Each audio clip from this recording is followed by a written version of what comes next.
seguidor me perguntou: o senhor acha que diagnósticos de borderline, na verdade, são psicose ou paranoia? Ou normalmente eles vêm juntos? O que vai diferenciar esses casos? Olá, meu nome é Rodrigo, sou psicólogo e trabalho com psicanálise. Pois bem, como eu acabei de dizer, eu vou te responder como psicólogo e, sobretudo, como psicanalista. Digo isso pois a nossa visão ela é um pouco diferente da psiquiatria americana, que é a forma que a maioria dos psiquiatras trabalham aqui no Brasil. Portanto, é uma visão psicanalítica essa minha resposta.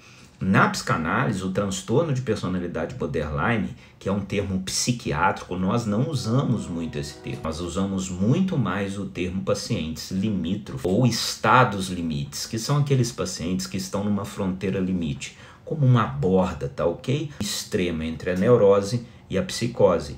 Ele poderia ter se estruturado de uma forma ou de outra. Na perspectiva psicanalítica, o transtorno de personalidade borderline vai ser caracterizado por uma instabilidade emocional intensa. Geralmente, se relacionar, seja da ordem que for, com o paciente borderline, vai ser extremamente instável e relações muito difíceis. Geralmente, inclusive, muito caóticos. A impulsividade vai ser uma marca desses pacientes e uma profunda sensação de vazio e um medo absurdo de abandono. Os pacientes borderlines frequentemente oscilam entre estados neuróticos e psicóticos, mas não se fixam totalmente em nenhum desses polos. Muito do que o borderline também faz é o que a gente chama de clivagem, que é um conceito de uma psicanalista inglesa chamada Melanie Klein. A clivagem é uma dificuldade que o paciente tem de entender as nuances da vida. Para o paciente borderline, tudo se resume a sim, sim ou não, não, certo ou errado, bom ou mal. Então, quando o borderline vai analisar uma pessoa que ele convive, ou essa pessoa é boa ou essa pessoa é ruim. Não tem meio termo. Os pacientes borderline, eles vão ser conhecidos como pacientes limítrofes justamente por estarem na borda entre a neurose e a psicose. Por isso mesmo, seu diagnóstico é de difícil construção e muito complexo, exigindo muitas vezes meses de atendimento, que vai operando durante o atendimento do terapeuta ali no processo transferencial. Portanto, não gosto daquele psiquiatra que dá o diagnóstico de borderline para um paciente, um atendimentozinho de 10 minutos. Isso não é eticamente respeitável. Agora, já a psicose, por outro lado, né, ela vai ser marcada por uma perda de contato com a realidade. Isso poderá incluir delírios, alucinações e pensamentos desorganizados.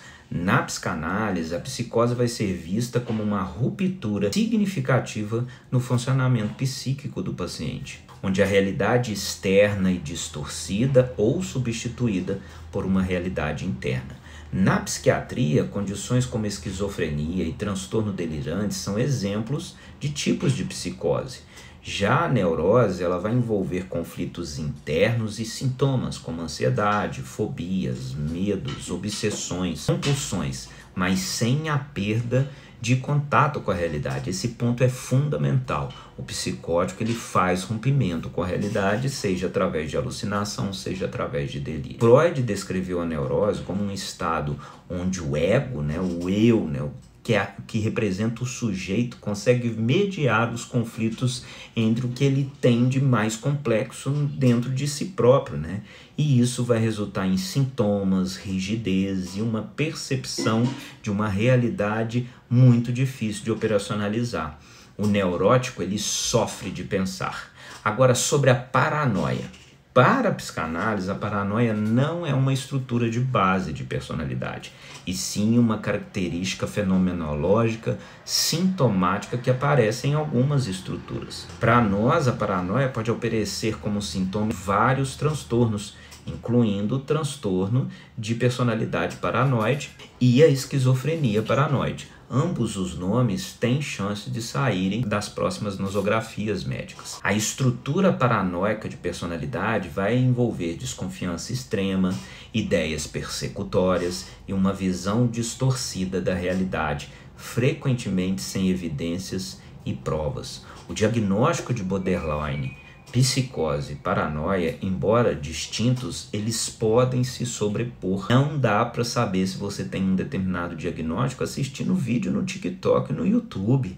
É preciso fazer uma consulta médica. Pacientes borderline, por exemplo, mais agravado, quando tem adicção, podem ter breves sintomas paranoide e psicóticos, mas isso não lhes faz estar na estrutura psicótica ou paranoide.